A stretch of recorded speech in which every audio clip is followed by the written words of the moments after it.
It was the spring of 2000, and I was living in a loft apartment in Boulder, Colorado. My place had a massive window that overlooked the majestic Rocky Mountains, a view that would make anyone jealous. But it wasn't all perfect. The apartment had its quirks, the roof leaked when it rained, and the air conditioning rumbled like a freight train. Even so, it was cozy, and I loved it. At the time, I worked as a cashier at a hardware store during the day and spent my nights writing articles for a local newspaper. I had a routine: work, write, then finally get to bed sometime between 1 and 2 a.m. My neighbor, an older woman named Charlene, had only recently moved in. Before her, the loft next door had been empty for years. She had a bunch of cats, and I could sometimes hear them scratching at the walls. Our apartments didn't have numbers, just identical doors side by side, which seemed like a minor inconvenience at the time. But that small detail would soon turn into something far more disturbing.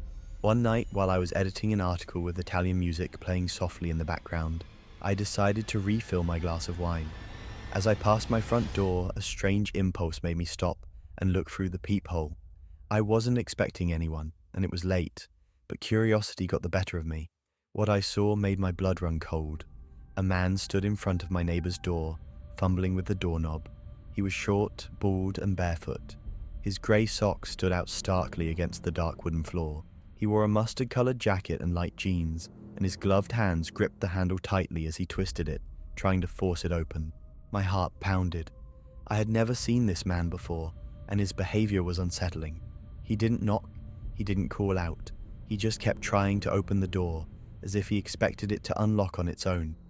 I held my breath and watched for what felt like an eternity. Maybe 40 seconds, trying not to make a sound. I thought about what I would do if he got inside. Should I run for my phone and call the police? Should I make noise to scare him off? Before I could decide, he suddenly let go of the knob and bent down to open the backpack at his feet. That's when I got a better look at his face. He was older, maybe in his 50s, with sunken eyes and a disturbing, vacant expression. He pulled out something from his bag, but I couldn't see what it was. My hands began to sweat. I placed my wine glass down silently and pressed both hands against the door, as if that thin piece of wood could actually protect me. Then, as if sensing my gaze, the man suddenly turned his head and looked straight at the peephole. I stumbled back, barely suppressing a gasp. He had seen me. I was sure of it. My breath hitched as he took 2 slow steps forward and, without hesitation, grabbed my doorknob and began shaking it violently. Panic surged through me. I did the only thing I could think of. I grabbed the handle from my side and pressed down with all my weight. The metal was warm from his grip. My heart pounded as I pushed back against his strength, my entire body trembling. If he had been able to open it even a crack, I knew I wouldn't be able to stop him from forcing his way in. For a moment, time stretched unbearably. I could hear his heavy breathing through the door. The handle rattled again, harder this time. My mind raced. What if he had a weapon? What if he was just toying with me, waiting for me to let my guard down? Then he stopped.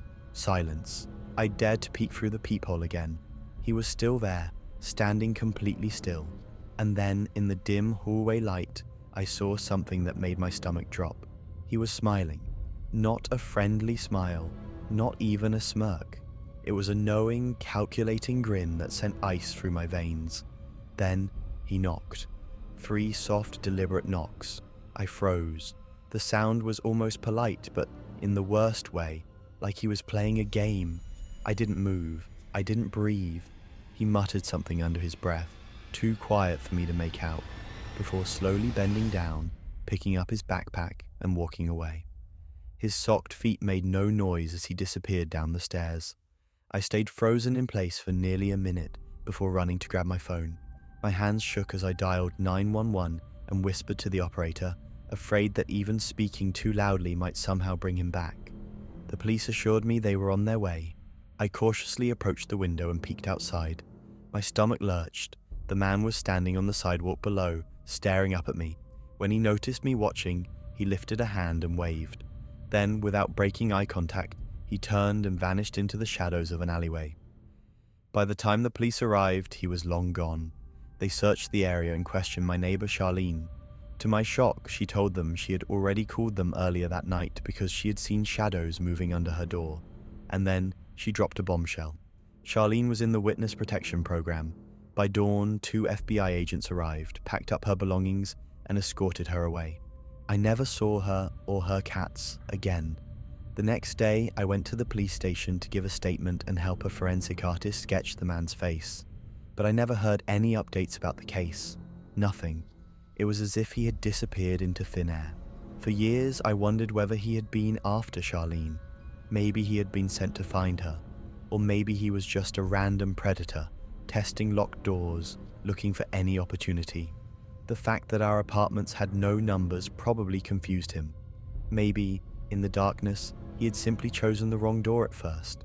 I'll never know for sure. But there's one thing I do know. I was inches away from something truly terrible that night. If I hadn't been awake, if I hadn't looked through the peephole, who knows what would have happened. After that, I installed 3 more locks on my door. I lived in that loft for 4 more years. The apartment next to me was never rented out again. And sometimes, late at night when everything is quiet, I still hear 3 soft knocks, a reminder to always trust your instincts.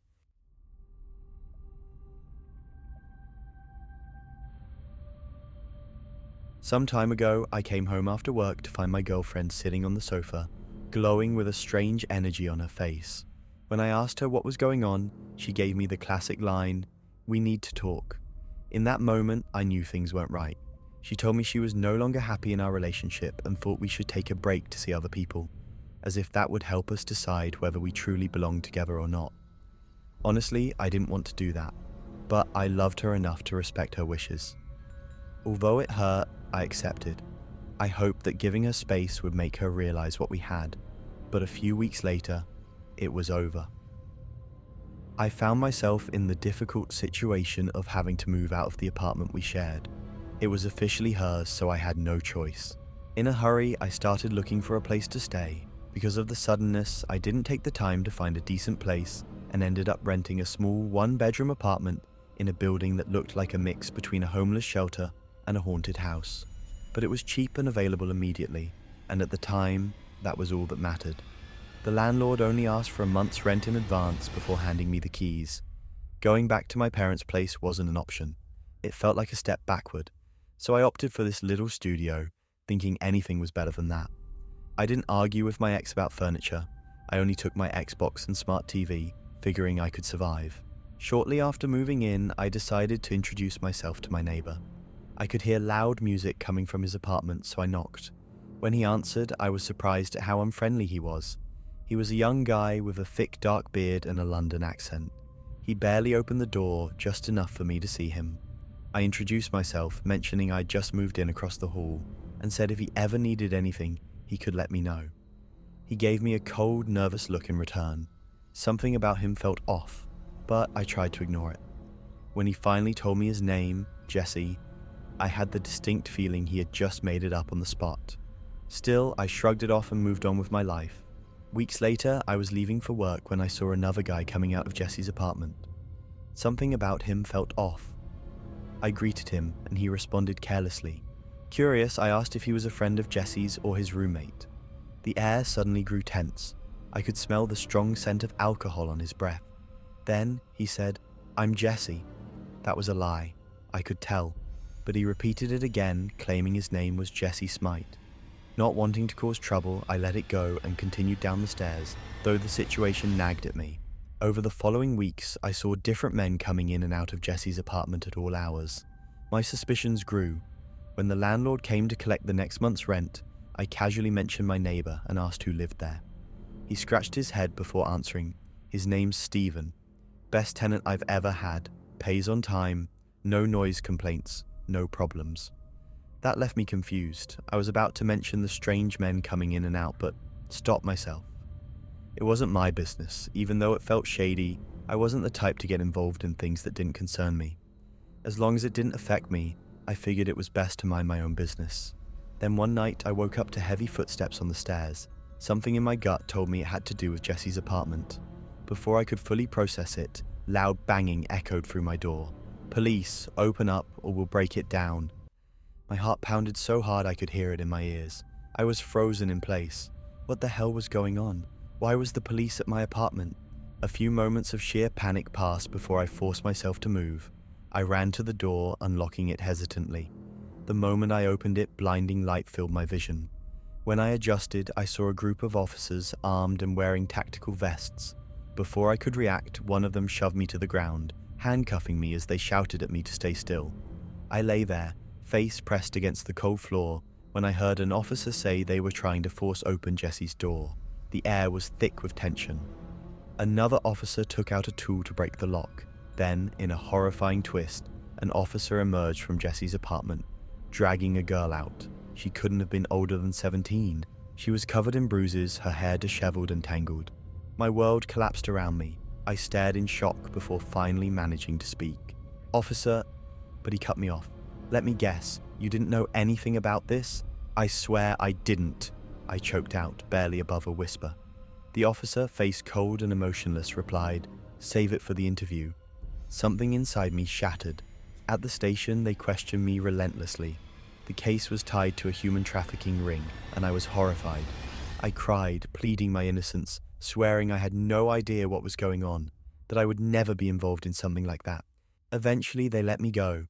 The victim herself confirmed that I had nothing to do with it, stating I wasn't one of the men involved.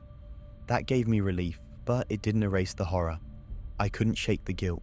This girl had been kidnapped, sold to the highest bidder by monsters, and it had all happened right next door. As I had gone about my days, smiling and chatting with neighbors, this nightmare had unfolded just a few feet away. Not long after, I moved back in with my parents. I couldn't live there anymore. The paranoia of not knowing what was happening around me was too much. My experience taught me something important. If something feels off, speak up. Whether it's calling the police or simply asking questions, taking action can mean the difference between life and death, between someone's freedom and a lifetime of horror. So please, never stay silent when your gut tells you something is wrong, because sometimes that small decision could save someone from a terrifying fate.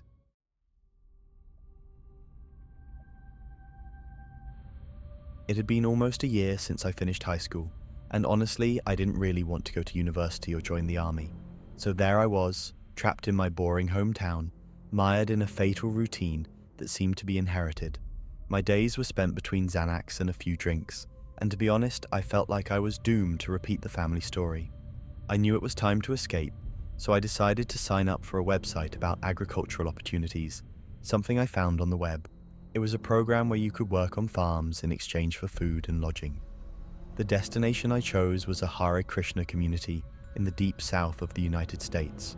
Upon arrival, my old Camry, which I bought secondhand for about $600, decided to break down immediately.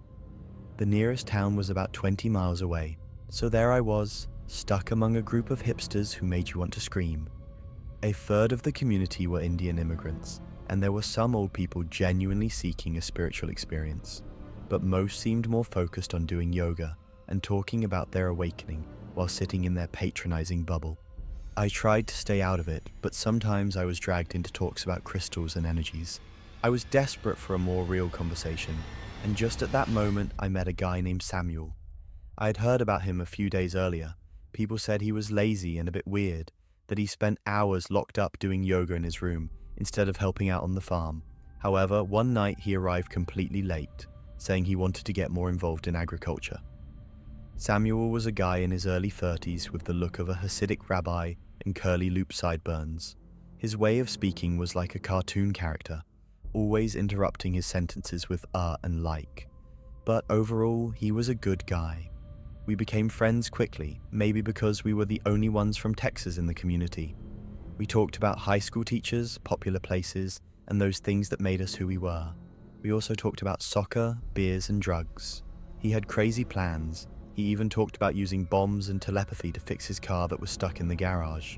He claimed he had come there to befriend the gurus and learn about a form of meditation that allowed him to control people. At one point, he mentioned that he had supposedly used Reiki to seduce a girl at a party, and that's when I understood why he had that reputation for being strange. The craziest thing was that he took it all so seriously. I knew that one day I would reach a point where I couldn't stand it anymore, but I decided to put up with it for a while to have someone to entertain myself with. One day, during lunch with one of the gurus, I told Samuel about my trip to a farm that used to be the headquarters of a famous cult, the Branch Davidians of Waco. I didn't know if he knew the story, so I told him about the shootout, the FBI siege, and all the drama. But when I told him about the deaths, he went ballistic. He believed that the government was targeting people who preached the truth, and he was mad as hell. At that moment, I really wanted to explain to him that the leader of that cult was not a martyr, but a sociopath who was only seeking power. But he was not on the same page. The argument got tense, and I was getting annoyed with his way of seeing things. Every time I tried to explain the real story, he would just shake his head and say I was wrong. It was like being trapped in an endless cycle of his tantrum. Finally, I couldn't take it anymore and got up from the table. I decided to go back to work on the farm, hoping the air would cool me down a bit, but surprisingly, he followed me. After another half hour of wanting to pull my hair out because of the absurd argument, I had enough. I turned around and said angrily, "Look, I'm not going to have this discussion with you anymore. I can't expect a guy who came here looking for superpowers to have any logic in his head." When I said this, Samuel looked at me with an anger I had never seen in anyone before, and lunged at me. Samuel was a big guy, much taller and older than me, so I didn't stand a chance in a fight. I ran back to the room, but he chased me. At that moment, I checked my pockets, wishing I had grabbed my knife before leaving the cabin. Fortunately, I had taken it. I pulled it out and threatened Samuel to leave me alone. At that moment, he hesitated. He stood still for a few seconds and then went back to finish his lunch. The next day, I went to the temple leader and told him what had happened, suggesting that maybe we should do something about him. After all, nobody cared much about him, and he wasn't helping at all on the farm. The leader then told me that Samuel was a recovering alcoholic who had been dealing with his demons for more than 10 years and had escaped to the farm in search of sobriety. That afternoon, I saw someone bringing him suitcases. Samuel was getting ready to leave, and that left me a little confused. But the truth was, the atmosphere began to clear up a bit when he left. A few weeks passed, and I had almost completely forgotten about the whole thing. But one night I received a text message. Hi, this is Samuel. Can we take my car out for $280? I want to leave." I didn't reply. I didn't understand the message either. And having no idea how he got my number, I figured he had looked me up on social media or something. Whatever it was weird. But not as weird as what happened a couple of nights later. One night, I was using the Wi-Fi in the temple office to send some emails. When I returned to my cabin, I heard huge noises coming from the barn. I thought it was probably just an animal, but if it was, it had to be a huge one. I brushed it off and went inside my hut, which didn't have a lock, though my room door was secure. I felt a little uneasy but told myself I was overreacting. Later that night, I woke up needing to go to the bathroom, but the cabin didn't have a bathroom. We only had a shared outhouse. Not wanting to go outside in the dark, I decided to just urinate in the sink. I know it's disgusting, but I was the only one using the kitchen, so what did it matter? When I opened the door to my room, I almost had a heart attack. There was Samuel, completely naked and crouching in the corner of the kitchen, facing the wall. I let out an involuntary noise, something straight out of a Scooby-Doo cartoon. My noise alerted him, and all he did was look at me and shake his body, which looked like an old tree about to fall. I slammed the door shut and locked it, knowing exactly what he was trying to do, to calm me down with one of his meditation or Reiki techniques. Without thinking, I called 911 and didn't open the door until I saw the red and blue lights illuminating my window. By the time the police arrived, Samuel was gone. I guess he got lost in the woods. I immediately told them what had happened, but there wasn't much they could do. Nobody knew anything about him, not even his last name. I had to leave the farm shortly afterward. Calling the police there was frowned upon. Those old hippies still seemed to be evading military recruitment or something. But I didn't care what they thought. I just wanted to get out.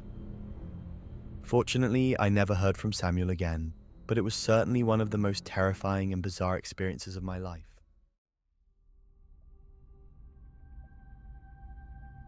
The story I'm going to tell you is not just scary. It's rather sad, so don't be fooled. There were moments when my mind went crazy with terror, but what I really want is to make you think and be aware of the dangers that can come with sharing a flat with someone unpredictable. If you can, turn off the lights and make yourself comfortable, because here comes the story of my most creepy and terrifying flatmate. A few years ago, after I graduated from high school, my parents gave me an ultimatum. "You're a man now. Start paying rent or find your own place." Of course, I wasn't going to pay them to live in their house, so I started looking for an apartment right away, feeling like a real adult. The best thing was that I had been working for a couple of years and had some money saved up. I guess my parents thought I would stay with them longer, but this was my chance to escape and be independent. It wasn't long before I found a place to stay, thanks to a work friend who needed to replace his roommate after he failed to pay rent. The owner of the apartment, named Xander, seemed like a great guy, the nicest I had ever met. The good thing was that we had similar interests, and since we worked different shifts, our routines fit together well. For the first few months, everything flowed smoothly. We spent our days off lying on the sofa, playing Halo, and drinking beers like two carefree guys. Everything felt normal until one night when I got the scare of my life. That night, I came home after a grueling 12-hour shift, exhausted. I wasn't sure what time it was, but a loud knock on my door woke me up with a jolt. Dazed and sleepy, I turned to see what was going on, and there was Xander. His pale, expressionless face made my heart race in terror. For a moment, I was in shock. My eyes couldn't believe what they were seeing. After catching my breath, I shouted at him, "Dude!" But to my surprise, there was no response. A chill ran down my spine. Xander looked like a statue, just staring straight ahead, mute and disconnected from reality. That's when I realized he was sleepwalking. I relaxed a little. It crossed my mind to wake him up, but I remembered that could be dangerous. So, in an act of compassion, I carefully guided him back to his room. When we arrived, I told him to get into bed, and miraculously, he did. It was a relief. Exhausted, I returned to my room, closed the door, and tried to sleep. The night passed without further incident. A couple of days later, when I saw my roommate again, I decided to mention what had happened. I wasn't sure if he was aware of his sleepwalking or if it would make him uncomfortable. To my relief, Xander took it well. "Yeah, man," he said with a laugh. "I've done it since I was a kid. Happens more when I'm stressed." He explained that while it could be scary for others, he wasn't worried about it. He apologized for the scare and assured me that he usually managed it well. However, he did recommend that I lock his bedroom door at night to avoid future incidents. There was no guarantee the lock would make a difference, but I thought it was a good idea. Another 4 months passed without any strange events. Then, one night, the ghost reappeared. I was ready this time. As before, I carefully guided him back to his room. I felt relieved knowing that it was normal for him, and that I knew how to handle the situation. Life went on, and although I was still startled from time to time, we got along well. Still, I began to think that maybe living with a sleepwalker wasn't the best long-term plan. Maybe next time I should look for a place without a roommate. Weeks passed, and I started to feel silly for being so uneasy about his sleep disorder. I couldn't control what my roommate did, and there were ways to keep him at bay at night. So I decided to research how to prevent sleepwalking and put an end to my occasional frights. Then, on December 1st, after returning from a short, forced vacation from work, my mood was at rock bottom. My original vacation plans had been ruined, and I was left doing nothing at home. Just as I was about to continue my research on sleepwalking, my phone rang. It was my boss. "Hey, has Xander been home?" he asked. "He didn't show up for work today." That's when I realized I hadn't seen Xander since I got back. My boss asked me to check his room. When I opened the door, I noticed that his usually tidy bed was a mess. I called my boss back. "He's not here," I said. "I'll let you know if I see him." I immediately tried calling Xander, but he didn't pick up. I left a voice message and went on with my day, but I was already feeling uneasy. When night came and he still hadn't returned, I grew even more concerned. The next morning, I checked his room again. Nothing had changed. Then, just as I was leaving the apartment for work, my phone rang again. It was an unknown number. Hoping it was Xander, I answered, but the voice on the other end wasn't his. "This is Detective James from the Littleton Police Department," the man said. "Are you Xander's roommate?" I felt a cold wave of anxiety wash over me. "Yes, what's going on?" The detective took a deep breath. "I'm sorry to tell you this, but Xander was in a car accident last night. He didn't make it." My world shattered. I was speechless. "Are you still there?" the detective asked. After gathering myself, I whispered, "Yes." "What happened?" "He crashed into a power pole," the detective said. "But there's something unusual about it. He seemed to be in a very strange state before the crash. Was it normal for him to be out at that time? I shook my head, my voice shaking. No, he never goes out at night. He should have been sleeping. Then it hit me like a ton of bricks. Wait, are you saying he was sleepwalking? At the wheel? The detective hesitated, then confirmed my worst fear. Yes, it looks like he was driving in his sleep. The hardest part was calling Xander's parents. They lived in Pueblo and came the next day. 3 days later, his funeral was held. Our bosses shut down work for the day so everyone could attend. I never liked funerals, but this was one I couldn't miss. Saying goodbye to my best friend was the least I could do. Life is fragile and sometimes reality is hard to accept. I still wonder if I could have done something. Maybe if we had talked more, taken extra precautions, but we were just two carefree 22-year-olds. A few months later, I decided it was time to move on. My girlfriend and I found a place together, and I passed the apartment to 2 co-workers. I hope they enjoy that space as much as we did, and I hope their friendship doesn't end in heartbreak the way ours did. So there you have it, a terrifying experience wrapped in the bonds of friendship. In the end, we all have our strange sides, and learning tolerance can be difficult, but maybe this story will make you think about what it really means to know someone, and what might be hidden behind every closed door.